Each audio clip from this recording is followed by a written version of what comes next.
বাপ রে বাপ, তৃণমূলের এত অত্যাচার, এত ভোট লুট, তাও গাইঘাটটা সমবায় নির্বাচনে যে ভিডিওটা আপনারা দেখছেন, এটা গাইঘাটটা সমবায় নির্বাচনের ভিডিও, যেখানে 12টা আসনে বিজেপি জয়লাভ করেছে। বেসিক্যালি ধীরে ধীরে সাধারণ মানুষ জাগছে, বুঝতে পারছে যে এতদিন ধরে আমরা খাল কেটে কুমির আনতেছিলি, এখন সেই কুমিরটার বিদায় দিতে হবে, এই তৃণমূল সরকারের বিদায় দিতে হবে।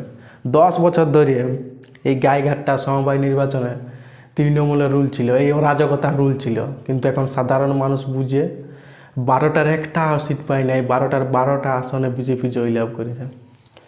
জাস্ট ভাবুন, সাধারণ মানুষ এখন ধীরে ধীরে জাগছে, বুঝতে পারছে কোনটা ঠিক কোনটা ভুল।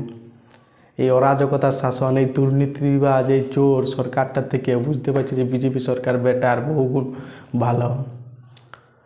কলকাতার তো এখন এমন অবস্থা, কলকাতাকে তো দিদি লন্ডন করবো বলেছিল, লন্ডন, কিন্তু এখন কলকাতা মিনি পাকিস্তান, মিনি বাংলাদেশ হয়ে বসে আছে। এখন তো ডুবছে, জলে ডুবছে পুরো, ভিডিও আপনারা দেখতেই পাচ্ছেন, জলে পুরো ডুবছে। আর যদি 5 বছর এই সরকারটা থাকে, তৃণমূল সরকারটা থাকে, আপনারা কলকাতায় খুঁজেই পাবেন না, লন্ডন তো দূরের কথা, জলের তলায় ডুবে যাবে। কিচ্ছু ব্যবস্থা নাই, সাধারণ মানুষের জন্য কিচ্ছু ব্যবস্থা নাই, জলে জলময় এখন কলকাতা। বুঝে গেছে মানুষ, দার্জিলিংকে সুইজারল্যান্ড করব, কিচ্ছু নয়। পশ্চিমবঙ্গের পুরো 12টা বাজে গেছে, এই জন্য সাধারণ মানুষ বুঝে গেছে। আর এই গাইঘাটটা সমবায় নির্বাচনে 12টা আসনে বিজেপি জয়লাভ। বেসিক্যালি হিন্দুরা পুরো এখন এক হয়ে গেছে, হিন্দুরা ঐক্যবদ্ধ হয়ে এখন বিজেপিকে কোথাও না কোথাও ভোটটা দিচ্ছে, এখন বেশি পার্সেন্টেজ ভোট এখন বিজেপিকেই দিচ্ছে হিন্দুরা। এই জন্য বাধ্য হয়ে মমতা ব্যানার্জি দীঘায় জগন্নাথ মন্দির বানাইলে বুঝতে পারি গেছে যে হিন্দুরা এখন ঐক্যবদ্ধ হচ্ছে। অবস্থা খারাপ তৃণমূলের, এখন তৃণমূলটাকে কেউ পছন্দ করে নাই, কেউ নয়। যারা ডাইরেক্ট বেনিফিট পায়, যারা সুবিধা পায়, তারা ভোট দেয়, নাই তো কেউ নাই। হিন্দুরা তো একদমই নেই।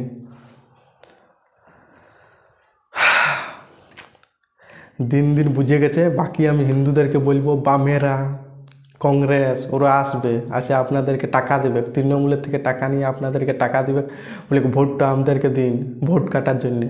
ওদের কোথায় পা দেবেন না, ওদের সঙ্গে ঘুরবেন, ওদের সবাই ঘুরবেন, কিন্তু ভোটটা দিবার টাইমে যেমন মুসলিমরা করে তৃণমূলকে দেয়, বামেদের সঙ্গে ঘুরে, কংগ্রেসের সঙ্গে ঘুরে, কিন্তু ভোটটা দিবার সময় তৃণমূলকে দেয়। সেরকম হিন্দুদেরকেও ভাবতে হবে, বামেদের পেছনে ঘুরুন, কংগ্রেসের পেছনে ঘুরুন, কিন্তু ভোটটা দিবার টাইমে বিজেপিকে দিন। তবেই পরিবর্তন হবে, তবেই পশ্চিমবঙ্গে শিল্প আসবে, তবেই পশ্চিমবঙ্গের উন্নতি হবে, তবেই পশ্চিমবঙ্গের মানুষজন চাকরি পাবে, তবেই পশ্চিমবঙ্গের মানুষজনকে আর বাইরে যেতে হবে না, পশ্চিমবঙ্গের মধ্যেই রোজগার পাবে। লক্ষ্মীর ভাণ্ডার তো বলা হয়েছে, বেসিক্যালি ভাতাটা আমি বলছি না। সাধারণ মানুষ এবার কোথাও না কোথাও মনে হচ্ছে বুঝতে পারছে যে কোনটা ভুল কোনটা ঠিক।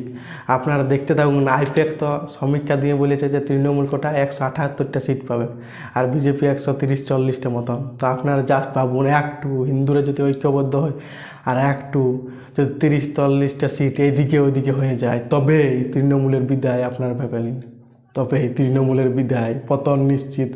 30-40টা সিটের ব্যাপার যদি এদিকে ওদিকে হয়ে যায়, আর আইপ্যাক যেটা বলে সেটাই ঠিক হয়। জাস্ট ভেবে নিন, 30-40টা সিট, আর এটা যদি করতে পারে হিন্দুরা ঐক্যবদ্ধ হয়ে করতে পারবে, কারণ এখনও 67% হিন্দু আছে, 67% হিন্দু, আর 67%-এ 60% হিন্দু যদি ঐক্যবদ্ধ হয়, তো মমতার পতন নিশ্চিত, কেউ আটকাতে পারবে না। 2026-এর আগেই পতন নিশ্চিত। আপনারা দেখতে থাকুন, 2026-এর অর্ধেক তৃণমূলের নেতারা না বিজেপিতে জয়েন করে দেয়। যদি এইভাবে চলতে থাকে, সাধারণ মানুষ যদি ঐক্যবদ্ধ হয় আর যদি ভোটটা দেয় বিজেপিকে, তার আগেই 2026-এর আগেই পতন নিশ্চিত দেখতে পাবেন।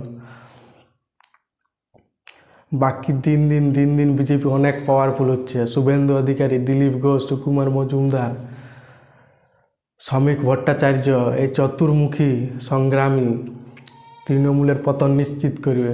দিন দিন বহুত কিছু হতে চলেছে। বাকি ভাই, বিজেপিকে এখন হারানো মুশকিল আছে তৃণমূলের।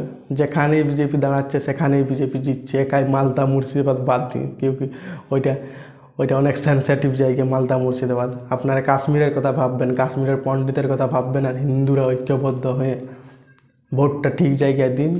আর এই স্বৈরাচারী দুর্নীতিবাজ সরকারের পতন নিশ্চিত, কেউ আটকাতে পারবে না। আর কিছু বলছি না, ভিডিওটা এখানে এন্ড করছি। আপনাদের মর্জি কী করবেন না করবেন। ভালো লাগে থাকলে লাইক করুন, সাবস্ক্রাইবার করুন, কমেন্ট করুন, বহুত মোটিভেশন পাবো, তাই লড়াইটা আরও জারি রাখতে পারবো। এখানে এন্ড করছি ভিডিওটা। ভালো থাকবেন। জয় হিন্দ, জয় ভারত।